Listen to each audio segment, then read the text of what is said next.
Hello, what's up? Good morning mga guys. Ito naman tayo ngayon. Dito tayo sa tindahan mga guys. Bantay tayo sa tindahan. Magandang sikat ng araw ngayon mga guys.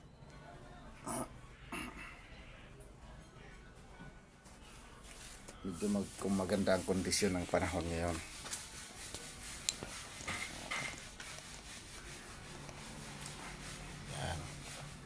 Kakatapos lang natin magkape mga guys.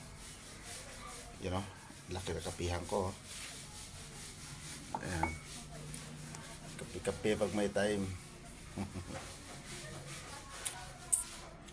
Siya nga pala mga guys, no? Napanood nyo naman siguro yung mga nangyari sa Los Angeles, California mga guys. Nakakalungkot. Isipin na isang malaking trahedya ang nangyari sa area na yan, sa lugar na yun mga guys. Isang malawakang sunog.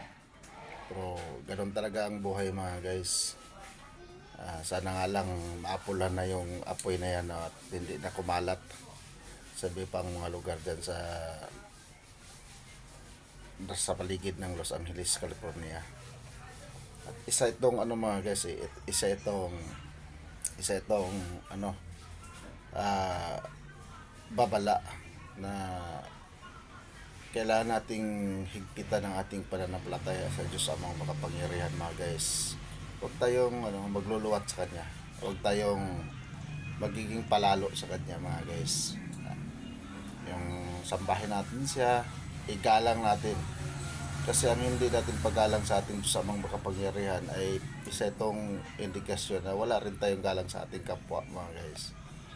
Na kahit ano man ang narating natin sa buhay, magiging humble tayo, magiging simpleng tao pa rin.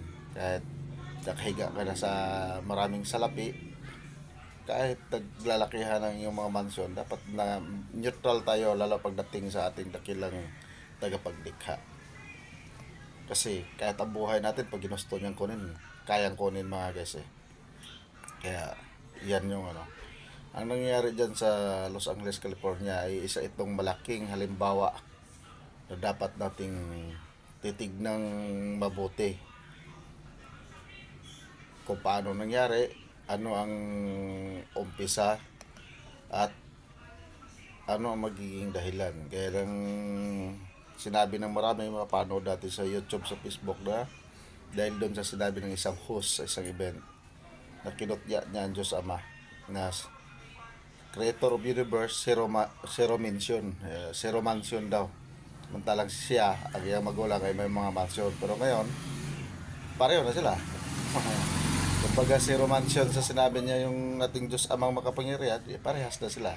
Zero mansion na rin sila kasi nasunog na Ganon. Pero nakakalungkot man, pero isa itong aral na dapat nating unawaing mabuti na hindi kumbaga yan sinabi mga guys di bali hamakin mo ang lahat ng mga bagay. Wag lang ang ating dakilang tagapaglikha, ang ating Diyos Ama o ang ating dakilang Panginoon sa Kristo tagapagligtas. Yan mga guys. Kasi yung mga kayamanan na yan, isa yan sa sinabi ng Diyos Ama na huwag kayong mag-ipon ng kayamanan na sinisira ng tanga at kalawang, naninakaw ng mga magdanakaw. Kundi mag-ipon kayo sa kayamanan sa langit na hindi sinisira ng tanga at kalawang. Ngayon, pinagbigyan sila ng Diyos Ama na magkaroon ng hindi pangkaraniwang kayamanan. Kaya napabilang sila sa mga celebritying mayayaman. Sumobra naman sila. Iniisip nila siguro Diyos na sila sa palagay nila kasi sa sobrang yaman nila, popular sila. Ayun, pinaramdam ng Diyos Ama kung ano ang nararapat. Binalik sila sa zero. Ayun, 0-0 sila. Nasunog Yan yung isang aral yan, hindi lamang sa area niya kundi sa buong mundo.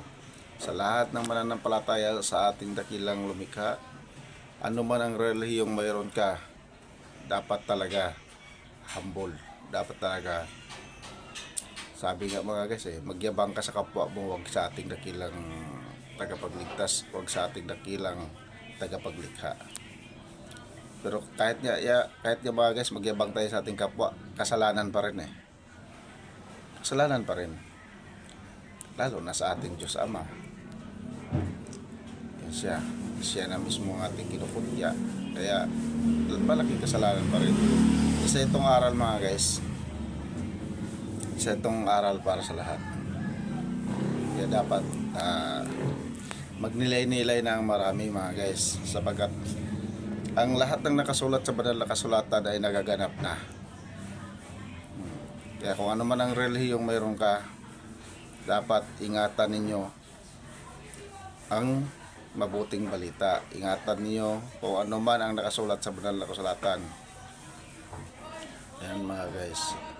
Yung mga hindi pa nakabasa ng banal na kasulatan, bumili kayo ng Biblia, magbasa kayo at lang sa ganoon ay kahit paano makabasa kayo at maintindihan nyo rin.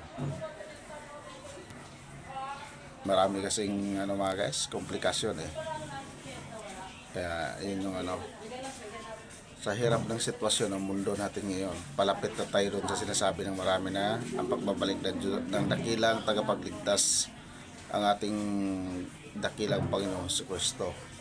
Marami man ang hindi kumikilala na siya ay Diyos, wala tayong magagawa, pasya nila yon.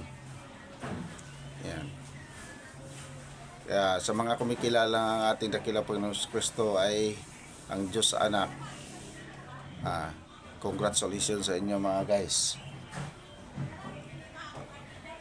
Yun lang mga guys Sana ang lahat ng makapanood sa video na to at mapanood nyo pa sa mga yung mga nangyayari sa Los Angeles, California ay isa itong aral o halimbawa. Kasi kung sa Biblia ko tutusin, naglaganap na ang lahat ng banal na kasulatan, pero hindi ito iniintindi ng mga tao mga guys. Although maraming gumagamit ng banal na kasulatan, maraming nagbabahagi nito sa mga social media o sa lalo sa mga naglalakihang sikta ng pananampalataya o religion, pero hindi ito isinasa puso ng mga tao. Kasi kung isinasa puso nila, dapat hindi pa rin. Kumbaga mga guys, hindi ito nababaliwala.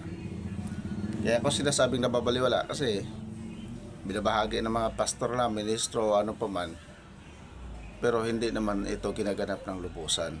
Kumbaga, ang lumalabas kasi tulak ng bibig, o yung sinasabing lumabas bunganga, pero hindi nagbumula sa puso. Ang ating pananampalataya dapat ay isip, puso mga guys. Hindi yung hanggang sa isip lang sinasabi natin mahal ang Panginoon, subalit wala dito. Kasi kung mahal natin ang Panginoon, gagawa tayo ng tama, hindi tayo gagawa ng mali. Ganun lang yun mga guys. Okay mga guys, yun lang. What's up?